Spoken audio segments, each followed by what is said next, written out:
Hey friends, my name's Stevie Taylor. Welcome to the Gig Life Podcast.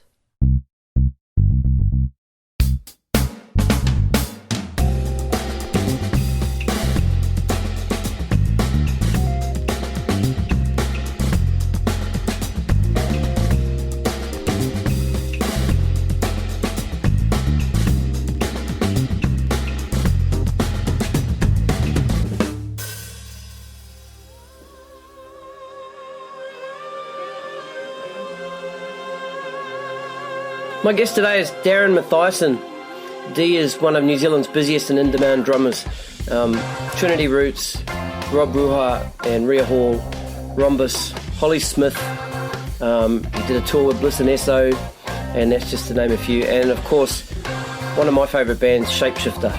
Darren contacted me the day before their Sydney show, and we planned to meet up that afternoon before soundcheck, but due to their tight schedule, that couldn't happen. So he invited me to the show that night and we caught up for a chat just before they went on. There's a little bit of background noise as we were backstage and the support act was on, and we were pretty rushed, but we managed to talk a lot in that short space of time. I hope you enjoy this chat as much as I did. Ladies and gentlemen, Darren Mathiassen. Cheers. All right, I think we're rolling. Rolling. Yep. That's us. Darren Mathiassen. Oh, that's us. My Bro. man, Steve Taylor. Yeah, welcome to the Gig Life Podcast. Oh, welcome. It's good Bro, to be here. yeah, sweet. We're at the Manning Bar in Sydney. Yep. Yeah, Manning Bar. Just before Shapeshifter show. Yeah. Right. So before we talk about that, bro, you played Melbourne last night, yeah? You played Melbourne last night at, was it 170 Russell? Yep. Yeah, it's the name of the venue. Yep. And the street address per chance as well, I suspect. Yeah. Bit of innovative thinking there. Yeah, no, all good. And all good. that was a rager. Oh, yeah, it was good. great, man. It was like packed out, hot, sweaty, pumping. Yeah. Typical Shapeshifter party scene. Yeah, good shit. Yeah, man. Looking forward to this one. And yeah, it was good. It was So we flew up from New Zealand yesterday. Yep. Yeah, the crew had about a 25-hour day or something, and That's so crazy, they're doing eh? this show on like 3 hours sleep. It's crazy, eh? You know, straight Credit into to it. those fellas, eh? Yeah. Oh, yeah. What? The unsung heroes. Yeah. Totally. All right, bro. Let's roll it back. We haven't got that much time because Yeah, we've got to that's go warm up. Yeah. Yeah, awesome. So, you're from? Did I get this right? You're from Bluff? Yep. The deep south. Yep. Bluff, New Zealand. Yep. Oyster country. Yep. Yeah, grew up down there. Yep. It was. My voice is a little bit quieter. Yeah. Sweet. No, It's a you're bit- good. You're good. This thing's pretty powerful, man. I'll just compress the fuck out of it. That's it, Make eh? it sound deep. Turn up the bass. What?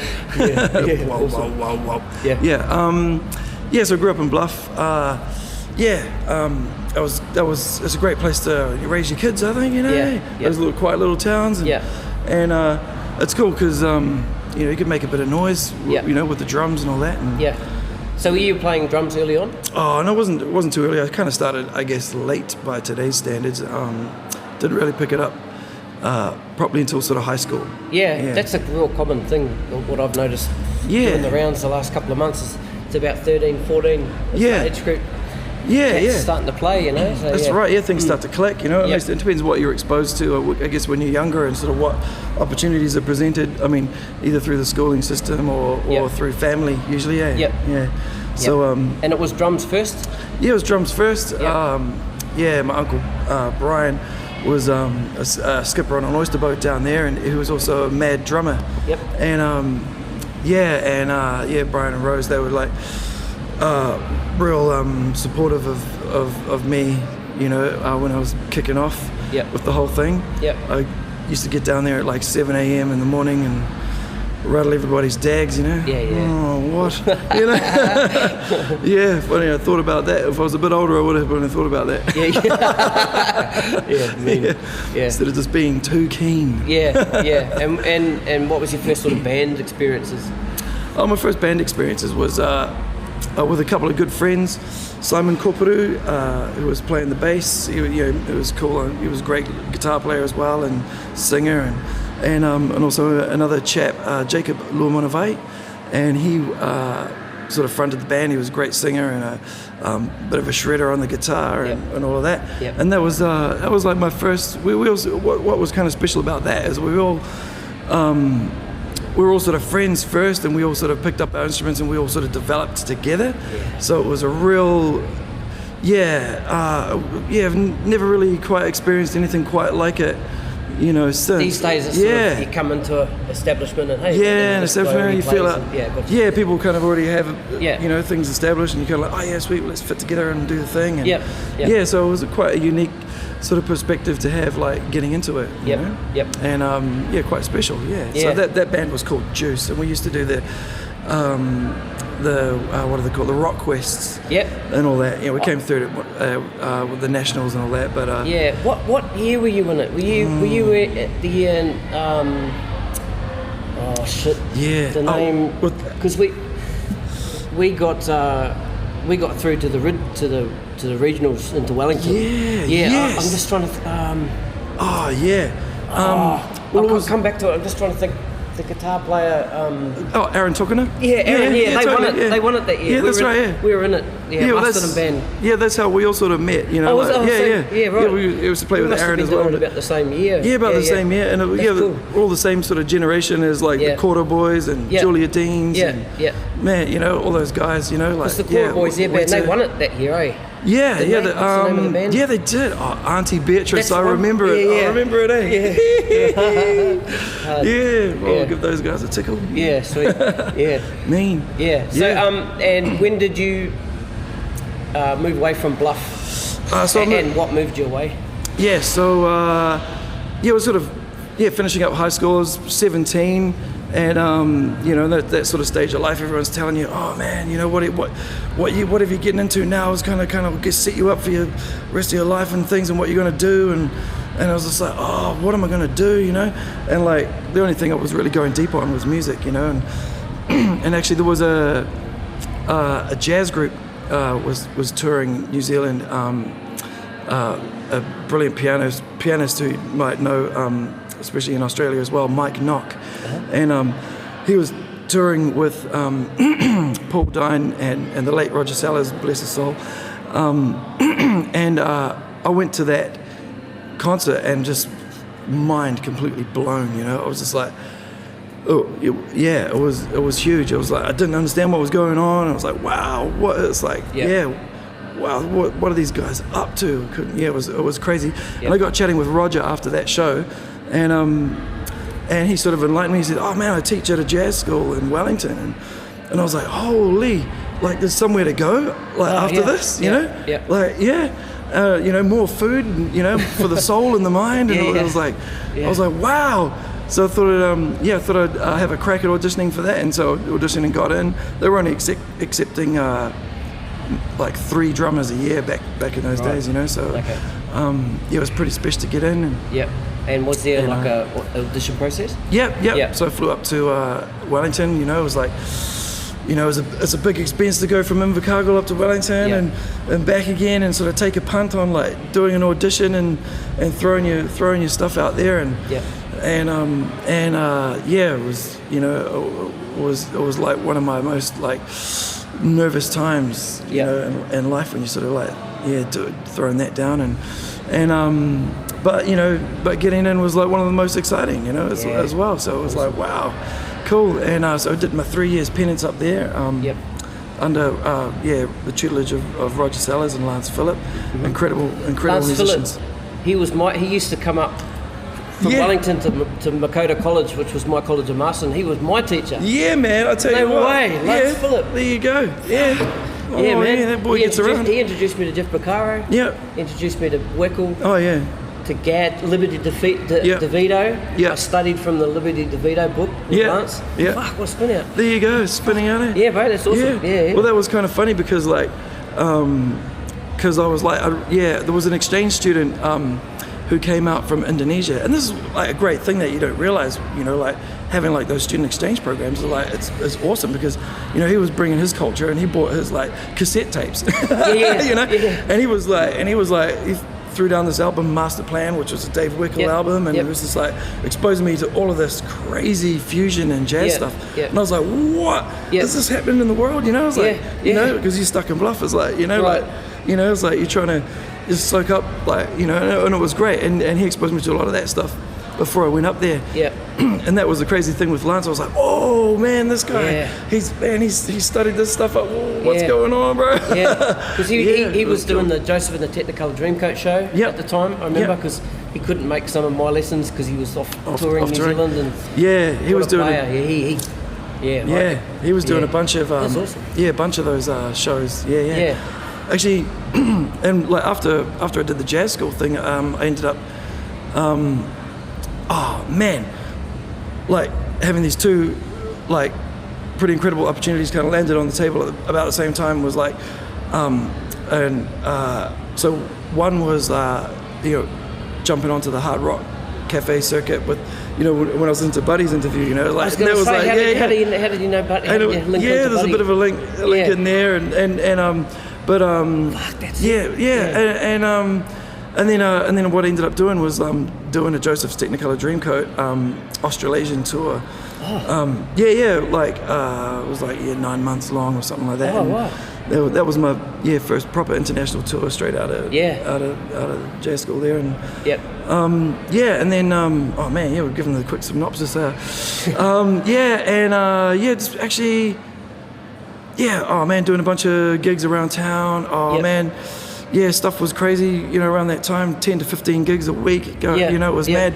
And then and I remember coming back after that tour, and Trinity Roots had just kicked off, you know, and I was living with Warren before I'd left for that tour actually, and when he was kind of like conceptualizing the band and stuff, I came back to town and was like, oh man, hey, this is a cool band, but T Roots like wants to call me up, bro, hey, you want to play some drums? I was like, whoa, mean, you know, and with all the homies, and it was cool that we did that, and then how long did you do that? It was probably at least a couple of years, and then I ended up bouncing out to the States, and plugging into like some cruise ships and doing some stuff out there, sailing the Caribbean and all around, and doing show bands there. So just the reading gig in the theatre, and you just back in a whole bunch of different entertainers that come on the ship, and that's it was really good for your reading chops, because you only get like 15 minutes to run the corners with the artist, and then you go and play the show down, you know, like you know, so that was a good chop builder, that doing that gig for about 18 months or something. And then cruised back, met Hollie Smith. We did a bunch There's of a long association there, eh? Long association with Hollie, definitely. And we've been good friends and touring and playing ever since, you know. And what else? Ended up touring with Rhombus. Diva Mahal, who's like doing some incredible stuff now. If you want to, I just made notes. You made notes, man. I was like, look at you go! Holy snap! Just in case you forget anything, hey? Wow, No, just in case you forget anything. That's right. I'm already forgetting stuff. No. I'm like, we're going through it quick, so it's all good. Oh, that's cool, man. I may have some of that wrong, but No, it's looking good. Man. And managed to do some wonderful time with some great soul sisters. So you got some listed there, and I was doing that for quite some years, and then and then fast track to Diggy from the front man from the Shapeshifters, Polder. He was randomly called me up from I think the boys were in Berlin at the time. And he called me up and he's like, hey man, we're heading back and just want to know if you want to have a jam. I was like, wow, man, that sounds... What year was this? It must have been, when I kicked off with the lads, it was summer of 2012, I think, Okay. Just after Hooves had recorded... Did you play on Delta? No, that was Johnny Hooves. Okay, So he did a great job on that, man. He sounds killer.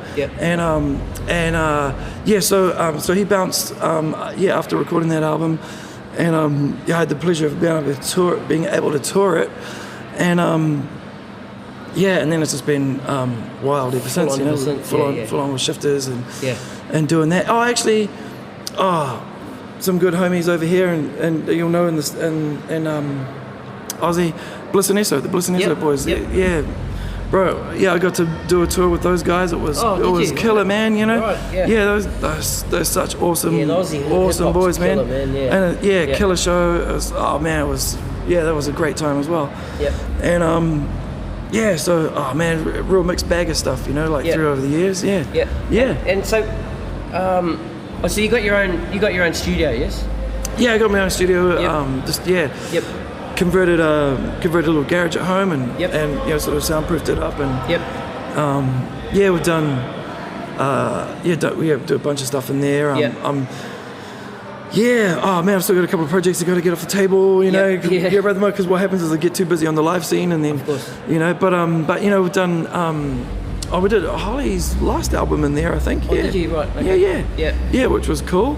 Yeah. And I'll link your website and all that stuff and all the stuff to the show notes. Boomclack.com. Boomclack. Yep. You played snare drum for the Royal New Zealand Air Force. Oh. Tell us about that. Yeah. So. How did that come about? Well, a good friend of mine, who's the operations coordinator for the Royal New Zealand Air Force Band, is that was a few years ago. I can't even remember when it was, but he called up. I said, "Oh, hey man, you know, our drummer's gone AWOL. We need someone to cover like these big swing band gigs coming up." And I was like, "Man, yeah, that sounds great, you know." And he's like, "Well, the trick is you're gonna have to sign up and do the whole unit." I was like, "Whoa, yeah, well, how's that work?" You know, Yeah. and it's been totally cool ever since. Yeah. You know, and so that's how I sort of got into there. So it was like doing like the big band jazz thing, the small group combo jazz. We've since added a covers band to the repertoire. Yep. You played in the concert band, which is their sort of classical formal pieces, which is basically what the band is based around. Yep. Is the 60, 70 odd piece concert band. Yeah. Yep. And I've done we do tours with those guys. I was just in Belgium this year doing a tri-service commemoration for the end of World War One. Oh, wow. Yeah, which was incredibly enlightening. So there was a joint forces thing between the Army, Navy, and Air Force. Yep. And it was an amazing contingent that we took over. We had the multicultural group as well. Mm-hmm. And dude, talk about being a point of difference on the world stage. You know, it was like that was awesome. We got to march for the King over there, and we did some battleground tours. And when you go and do that sort of thing, and we had a personal guide showing us and just around and describing the whole scene, and you just get like the full impact of the madness that it really was, you know, like, and and then you go to the graveyards and so many unknown warriors. We went to the grave of the unknown warrior who was exhumed and brought back to represent all of the fallen unknown warriors over there. Fuck, that's heavy, it was heavy, man. You know, and you just have this real hardline link to the whole thing, which I wasn't expecting before I went, you know. I was like, man, we'll go play some drums, keep everyone in step, you know, like, we'll do the thing. And then it was just like, and then it's floored on a whole other level, So and you have a whole newfound respect for the whole thing, you know. It's like, wow, you know. So that was incredibly enlightening, and so that's what we did this year with the Defence Force, and there's always real interesting things going on there. That's cool. You know, get to have a conversation with Prince Charles, or you know, hanging out at the Governor General's house and doing, you know, so you find yourself in all sorts of crazy places, and But the young fella from Bluff never thought he was going to be doing that kind of stuff. That's awesome. And then go and smash out a Shapeshifter show like in about 20 minutes. So, it's crazy. So how much of your year is because I know you're saying you do all this other stuff. How much of the year does the Shapeshifter thing take up? Well, yeah, typically we'll do like we'll do a summer tour in New Zealand. Yeah, we'll do because you're heading into festival season. Yep. Pretty heavy, eh? Yeah. So we'll do a bunch of festivals and some of our own billings and and then generally we sort of tee up and hit UK and Europe for their summer. Oh, yeah. Yeah, a bunch of festivals and some shows and go bring the noise over there, you know. Yeah. Which is always great, you know. Yeah. Rolling in the tour bus and making it all happen, you know. It gets pretty it gets pretty tiring. You got to look after yourself. You got to make sure you get lots of sleep and stay hydrated, not on Sailor Jerry's.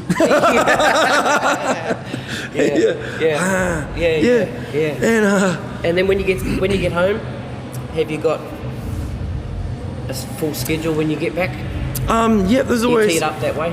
Yeah. Often I'm looking like, you know, a couple of 3 months ahead, and I'm going, oh yeah, there's a bit of space there, and then all of a sudden there's not, you know. Because I've been doing a bit of live sound and things as well, like in the last year or two, which has been cool, man. You know, it's like rest your body a bit too, eh? So it's a real mixed bag of things. I've been getting into a little bit of video production, like, you know, just helping out, filming some lectures and things like that, and which is forcing me to get my head around Final Cut, you know.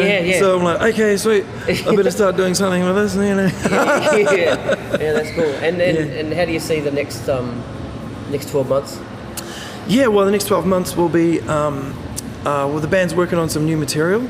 So we'll be playing a couple of new tunes tonight in the set. Great. Awesome.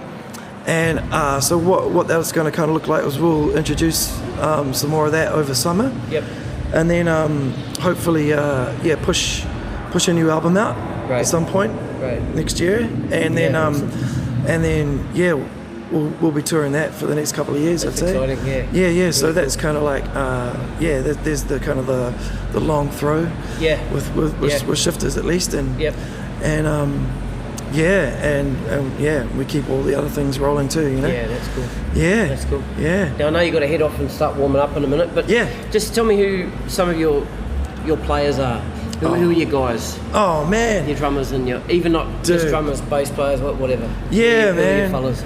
Oh man, Bruce Lee. Oh man, and there's some killer drummers, like some of our homies over here, Stevie Cat Jr., Stan Bicknell, and there's a whole bunch of cats over here, doing some cool stuff. Dan Kirby, who's rolling with B&E right now, and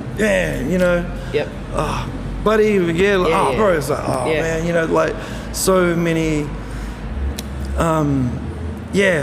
of our peers, as well as like all the classic heroes. I'm actually missing like a bunch of Steve Gadd shows and clinics back in New Zealand.